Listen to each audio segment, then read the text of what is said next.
Sai Ram, Chapter 18 and 19.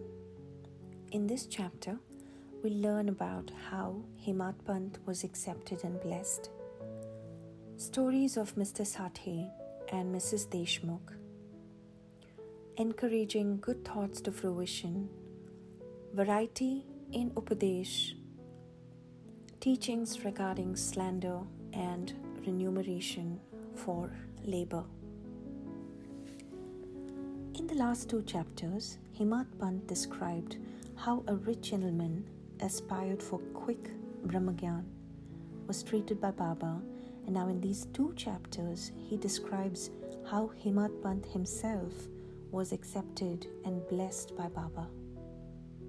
How Baba encouraged good thoughts and fructified them, and his teachings regarding self-improvement, slander, and remuneration for labor. Preliminary. It is a well-known fact that Sadguru looks first to the qualification of his disciple and then gives them suitable instructions without unsettling their minds in the least, and leads them on towards the goal of self-realization. In this respect, some say that what the Sadguru teaches or instructs should not be divulged to others. They think that their instructions become useless if they are published. This view is not correct. The Sadguru is like a monsoon cloud. He pours down profusely, that is, scatters widely his nectar-like teachings. These we should enjoy and assimilate to our heart's content, and then serve others with them without any reservation. This rule should apply not only to what he teaches in our waking state, but to the visions he gives us in our dreams. To quote an instance, Buddha Kaushik Rishi published his celebrated Ramaraksha Stotra, which he had seen in his dream. Like a loving mother forcing bitter but beneficial medicines down the throats of her children for the sake of their health, Sai Baba imparted spiritual instructions to his devotees. His method was not veiled or secret, but quite open. The devotees who followed his instructions got their object. Sadgurus, like Sai Baba, open our eyes of the intellect and show us the divine beauty of the self and fulfill our tender longings of devotion. When this is done, our desire for sense objects vanishes. Twin fruits of viveka and vairagya, that is discrimination and dispassion, come to our hands, and knowledge sprouts up even in the sleep. All this we get when we come in contact with saints, serve them and secure their love. The Lord, who fulfills the desires of his devotees, comes to our aid, removes our troubles and sufferings, and makes us happy. This progress or development is entirely due to the help of the Sadguru, who is regarded as the Lord himself. Therefore, we should always be after the Sadguru, hear his stories, fall at his feet and serve him. Now we come to our main story, Mr. Sathe. There was a gentleman named Mr. Sathe who had attained some publicity many years ago during Crawford regime, which was put down by Lord Ray, the governor of Mumbai. He suffered severe losses in trade. Other adverse circumstances gave him much trouble and made him sad and dejected. Being restless, he thought of leaving home and going out to a distant place. Man does not generally think of God, but when difficulties and calamities overtake him, he turns to him and prays for relief. If his demerits have come to an end, God arranges his meeting with the saint who gives him proper directions regarding his welfare. Mr. Sathe had similar experience.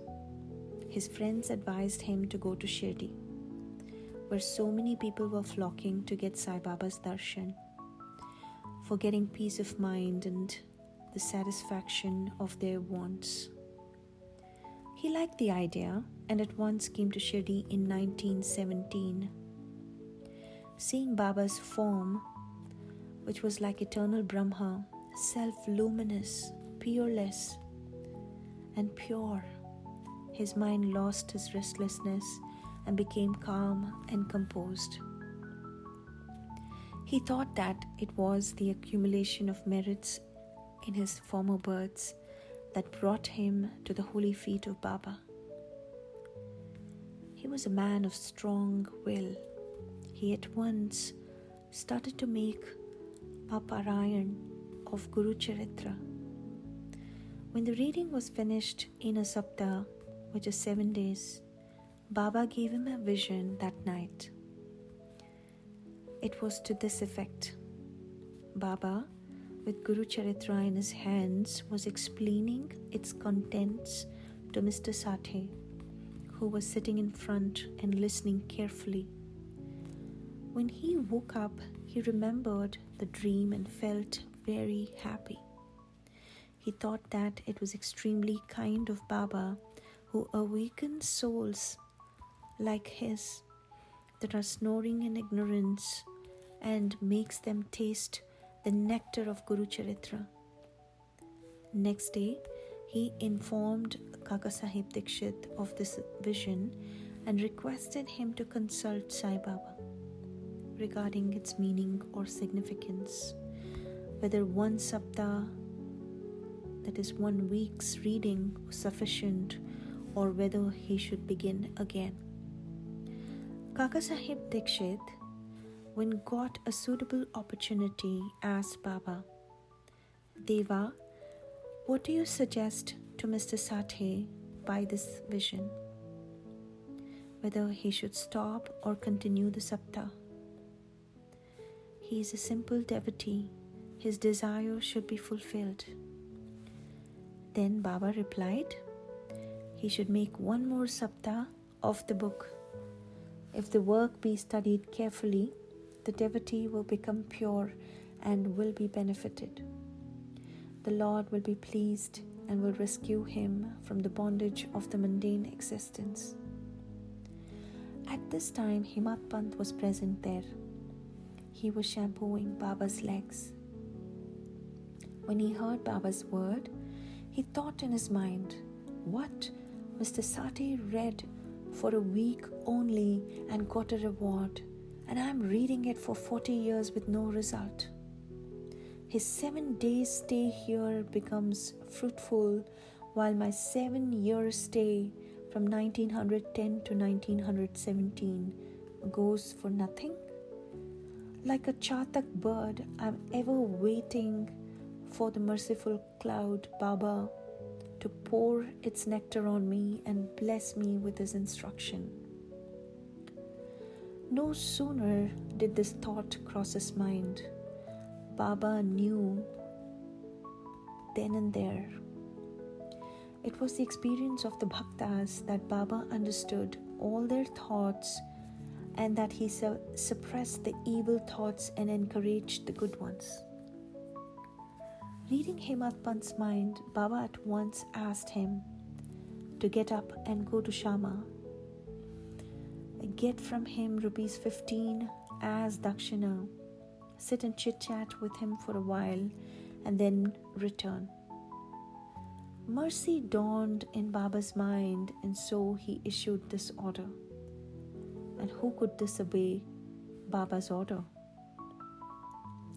Hemadpant immediately left the masjid and came to Shama's house. He had just bathed and was wearing a dhotar.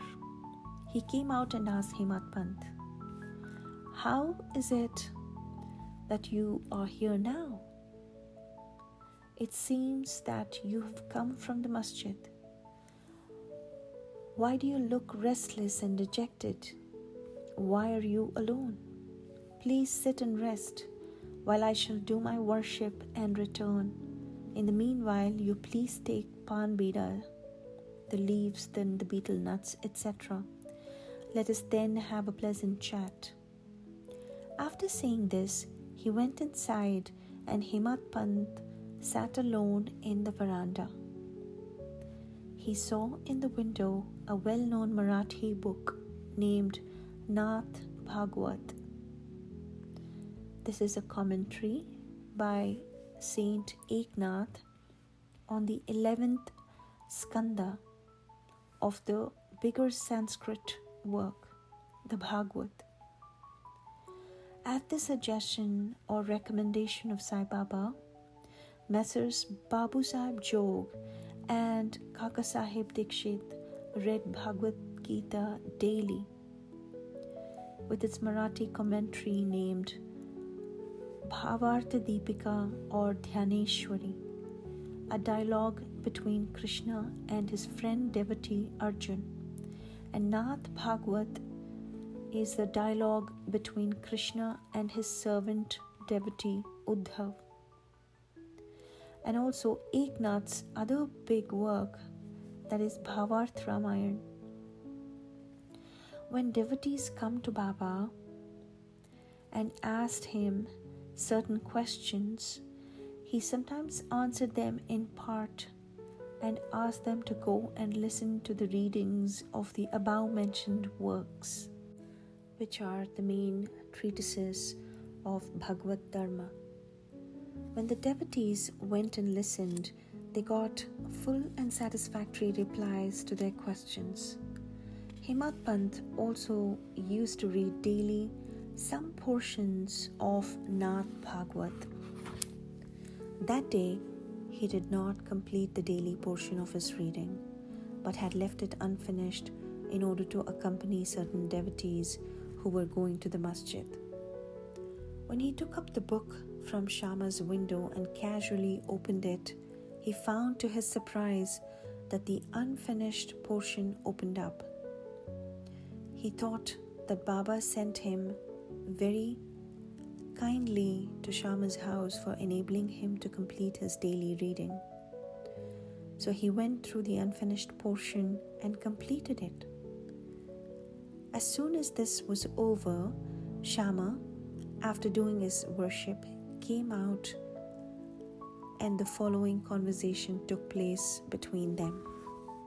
Hemadpant, I've come with a message from Baba. He has asked me to return with rupees 15 as dakshina from you. Also to sit with you for a while and have a pleasant chit-chat and then return to the masjid with you. Shama, with surprise, replied, I have no money to give. Take my 15 namaskars or prostrations in lieu of rupees as dakshina to Baba. Hemadpant, all right, your namaskars are accepted. Now let us have some chit-chat. Tell me some stories and leelas of Baba which will destroy our sins.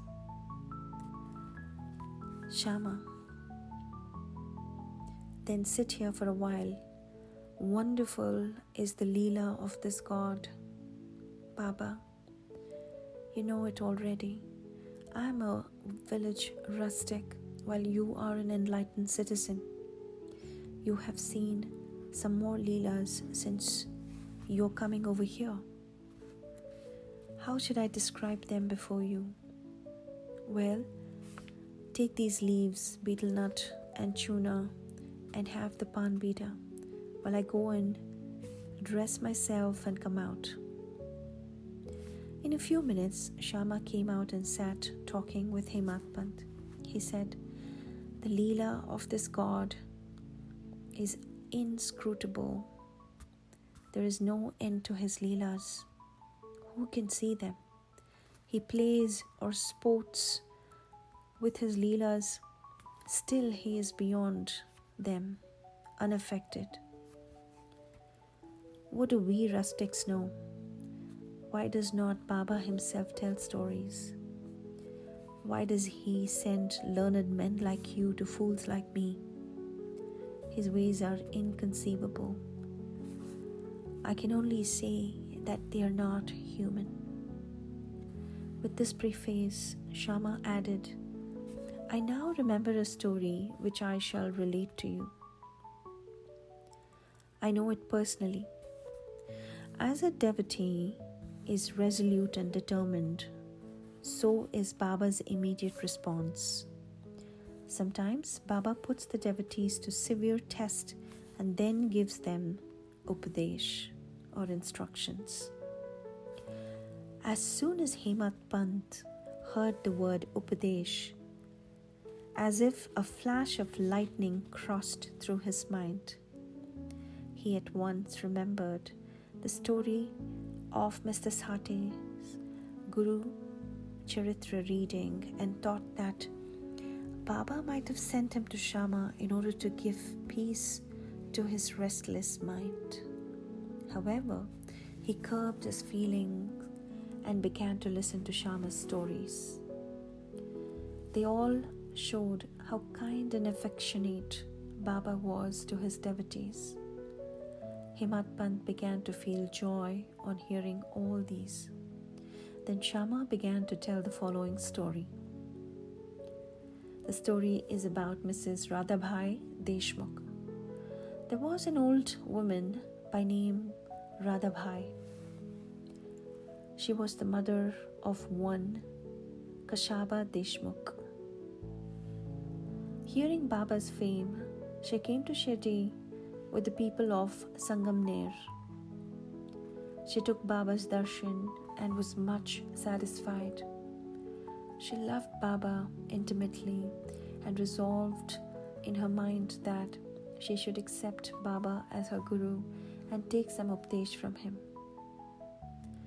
She determined to fast herself unto death, so long as Baba did not accept her and give her any Upadesh or mantra.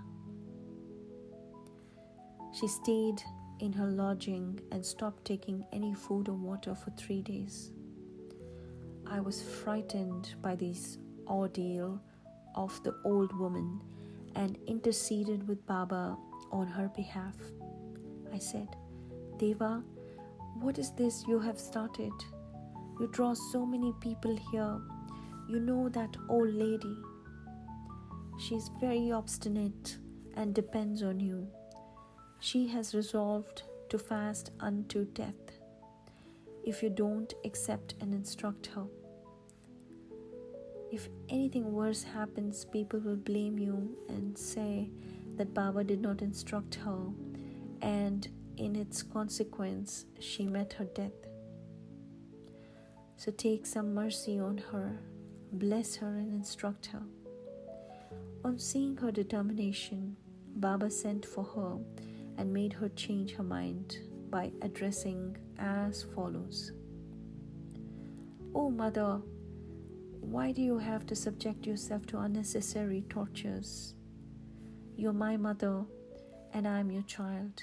Take pity on me and hear me through. I tell you my own story, which if you listen carefully will do you good. I had a guru. He was a great saint and most merciful. I served him long, very long. Still, he would not blow any mantra into my ears. I had keen desire never to leave him, but to stay with him and serve him, and at all costs receive some instructions from him. But he had his own way. He first got my head shaved and asked me for 2 paise, or dakshina. I gave him the same at once. You may say that as my guru was perfect, why should he ask for money, and how should he be called desireless? The reply is that he never cared for coins. What had he to do with them? His 2 paise were firm faith and patience or perseverance. I gave these 2 paise to him and he was pleased. I resorted to my guru for 12 years. He brought me up. There was no dearth of food and clothing. He was full of love, or say, he was love incarnate. How can I describe it? He loved me most. Rare is a guru like him. When I looked at him, he seemed as if he was in a deep meditation, and then we both were filled with bliss. Night and day, I gazed at him with no thought of hunger and thirst. Without him, I felt restless. I had no other subject to meditate, nor any other thing than my guru to attend. He was my sole refuge. My mind was always fixed on him. The nishtha, firm faith, is 1 paisa of dakshina. Saburi, patience or perseverance, is the other paisa. I waited patiently and served my guru. The saburi will ferry you across the sea of this mundane existence. Saburi removes all sins and afflictions, gets rid of calamities in various ways, and casts aside all fear and ultimately give you success. Saburi is the mine of virtues, consort of good thought. My guru never expected any other thing from me. He never neglected me, but protected me at all times. I lived with him and was sometimes away from him. Still, I never felt the absence of his love. He always protected me by his glance, just as the tortoise feeds her young ones, whether they are near her or away from her, on the other side of the bank, by her loving glances. O Mother, my Guru, never taught me any mantra, then how shall I blow any mantra in your ears? Just remember that Guru's tortoise-like loving glance gives us happiness. Do not try to get mantra or Upadesh from anybody. Make me the sole object of your thoughts and actions, and you will no doubt attain Paramatma, the spiritual goal of your life. Look at me wholeheartedly, and I, in turn, look at you. Sitting in this masjid, I speak the truth, nothing but the truth. No sadhana or proficiency in the 6 shastras is necessary. Have faith and confidence in your Guru. Believe that Guru is the sole actor or doer.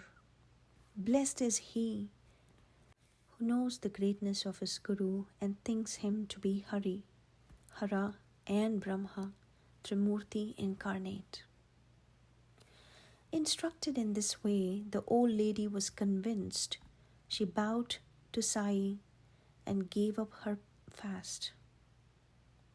Hearing this story carefully and attentively, and marking the significance and appropriateness, Hemadpant was most agreeably surprised. On seeing this wonderful Leela of Baba, he was moved from top to toe. He was overflowing with joy, his throat was choked, and he was not able to utter a single word. Shama, on seeing him in this condition, asked him, "What is the matter with you? Why are you silent? How innumerable Leelas of Baba shall I describe. Just at this time, the bell of the masjid began to ring, proclaiming that the noon worship and the Aarti ceremony had begun. Therefore, Shama and Hemadpant hurried to the masjid. Babu Sahib Jog had just started the worship. Women were up in the masjid and men were standing below in the open courtyard. And they were all singing the Aarti in chorus to that accompaniment of drums. Shama went up, pulling Hemadpant with him. He sat to the right and Hemadpant in front of Baba. On seeing them, Baba asked Hemadpant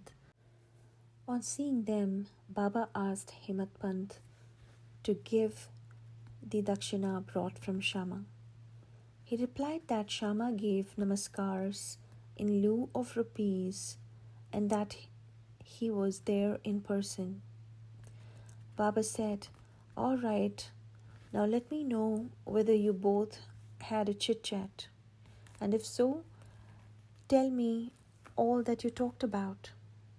Not minding the sounds of the bell, the drum, and the chorus songs, Hemadpant was eager to tell what they had talked and started to narrate it. Baba was also anxious to hear, and so he left the bolster and leaned forward. Hemadpant said, all that they talked about was very pleasant, especially the story of the old lady. That was most wonderful, and that on hearing it, he thought that his Leela was inexplicable, and under the guise of that story, he really blessed him. Baba then said, "Wonderful is the story. How were you blessed? I would like to know everything in detail from you, so tell me all about it." Then Hemadpant related in full the story which he had heard a little while before and which had made a lasting impression on his mind.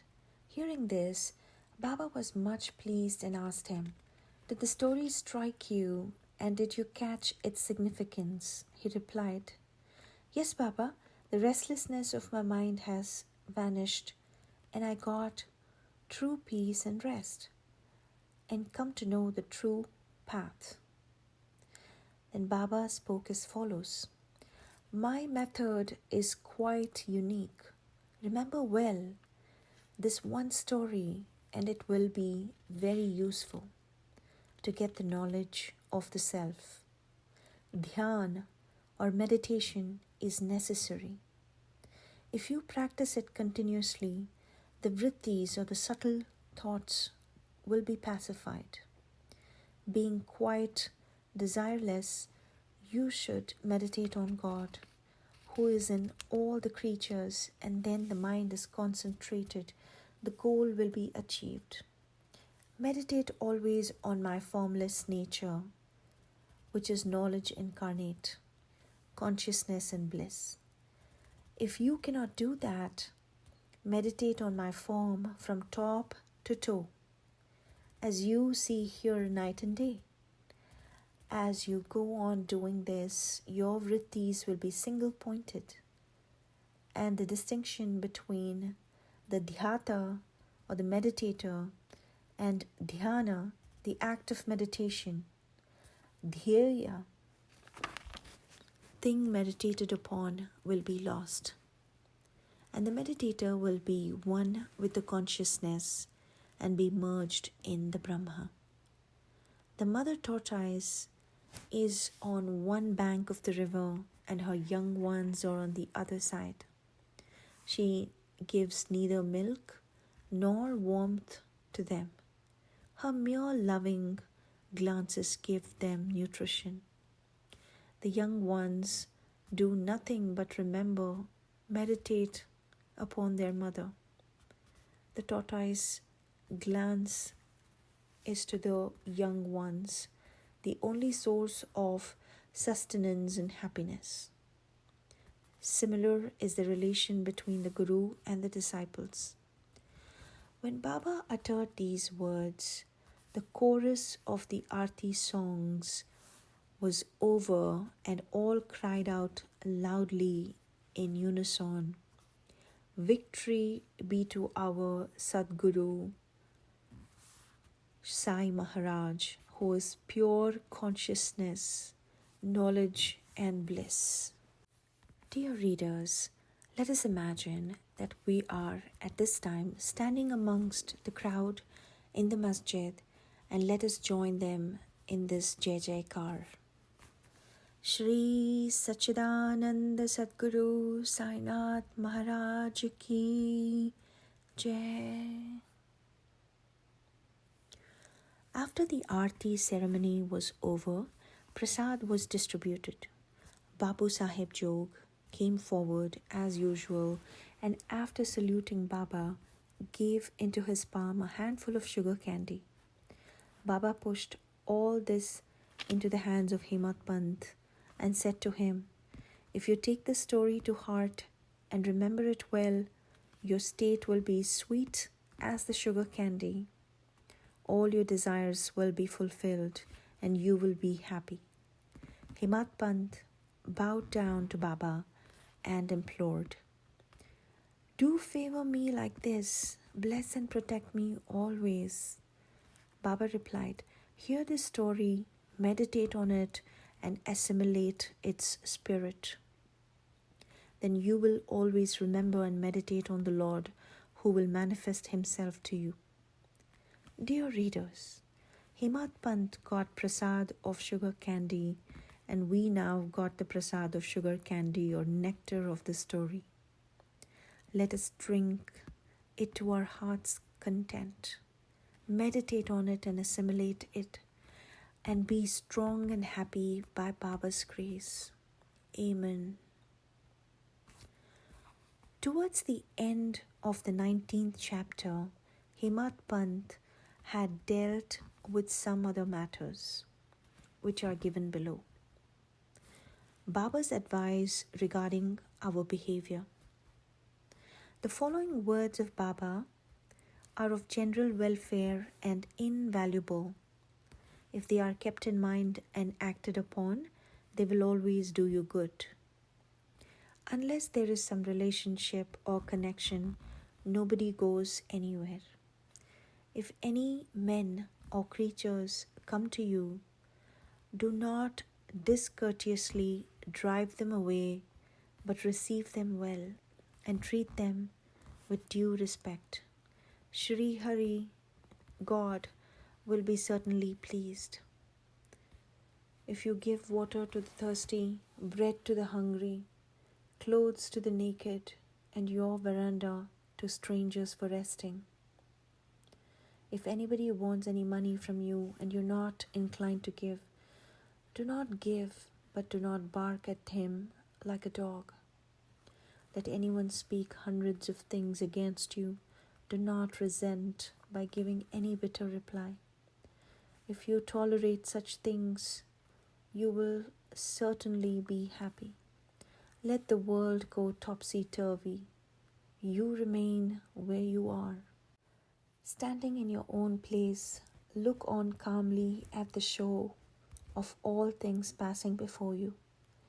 Demolish the wall of difference that separates you from me, and then the road for our meeting will be clear and open. The sense of differentiation as I and thou is the barrier that keeps away the disciple from his master, and unless that is destroyed, the state of union or atonement is not possible. Allah Malik, that is, God is the sole proprietor. Nobody else is our protector. His method of work is extraordinary, invaluable and inscrutable. His will be done, and he will show us the way and satisfy our heart's desires. It is on the account of Renanaband, the former relationship, that we have come together. Let us love and serve each other and be happy. He who attains the supreme goal of life is immortal and happy. All others merely exist, that is, live so long as they breathe. Encouraging good thoughts to fruition. It is interesting to note how Sai Baba encouraged good thoughts.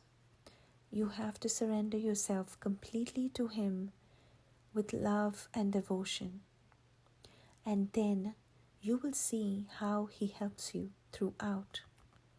Some saint has said that when you get a good thought immediately after awakening from sleep, and if you develop the same afterwards during the day, your intellect will be unfolded and your mind will attain calmness. Hemadpant wanted to try this. On one Wednesday night, before going to bed, he thought, tomorrow is Thursday, an auspicious day, and the place is Shirdi, is so holy. So let me pass the whole day in remembering and celebrating the Ram Nam. And then he slept off. Next morning, when he got up, he remembered without any effort the name of Ram and was much pleased. He then, after finishing his morning duties, went to see Baba with flowers. When he left Dikshitwada and was passing by Bhutiwada, present Samadhi Mandir, he heard a beautiful song that was being sung nicely by one Aurangabadkar in the masjid before Baba. The song was Guru Kripanjan Payo Mere Bhai, etc. by Eknath, in which he says that he got collyrium in the form of Guru's grace, which opened his vision and made him see Ram in and out, in sleep, dream, and waking state, and everywhere. There were so many songs, but why was this song particularly chosen by Aurangabadkar, a devotee of Baba?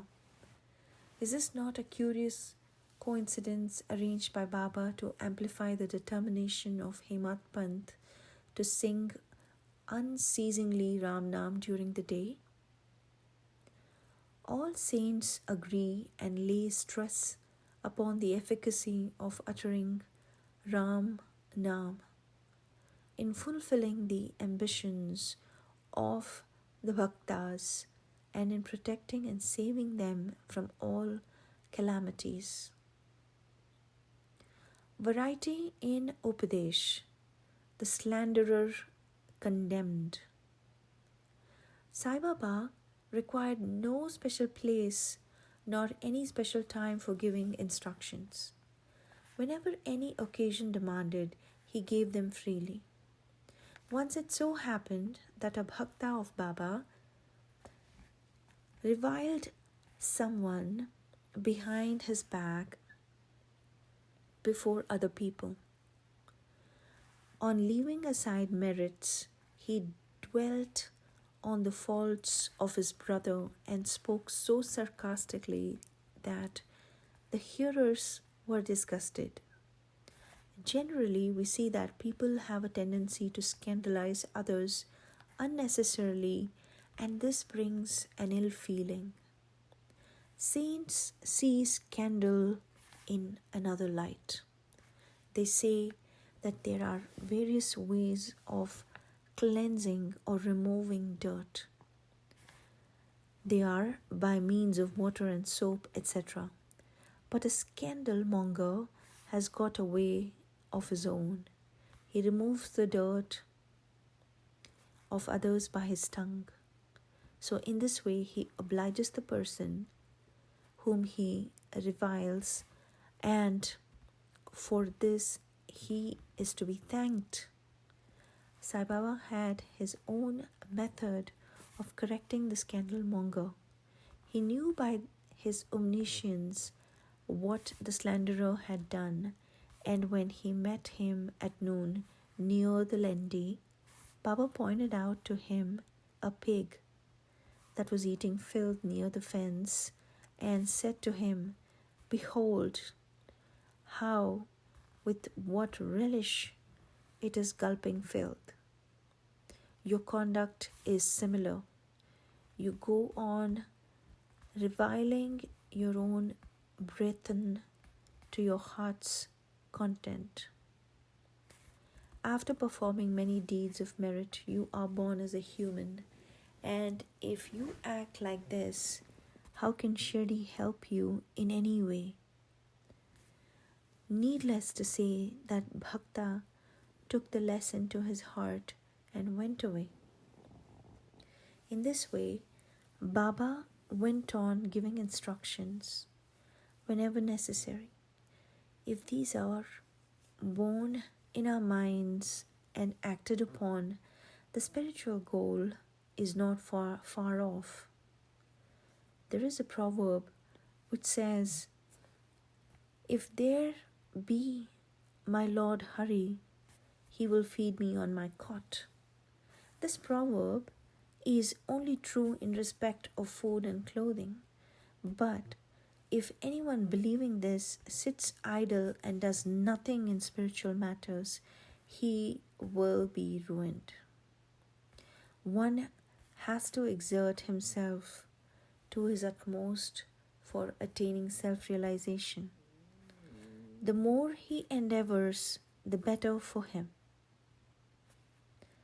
Baba said that he was omniscient, transcending land, air, world, light, and heaven, and that he was not localized. To remove the misunderstanding of those who thought that Baba was only his body, 3 cubits and a half in length, he incarnated himself in this form, and if any devotee meditated on him day and night with complete self-surrender, he experienced complete union with him, like sweetness and sugar waves and sea, eye and its sight. He who wants to get rid of the cycle of births and deaths should lead a righteous life with his mind calm and composed. He should not speak harshly to anyone as to hurt him.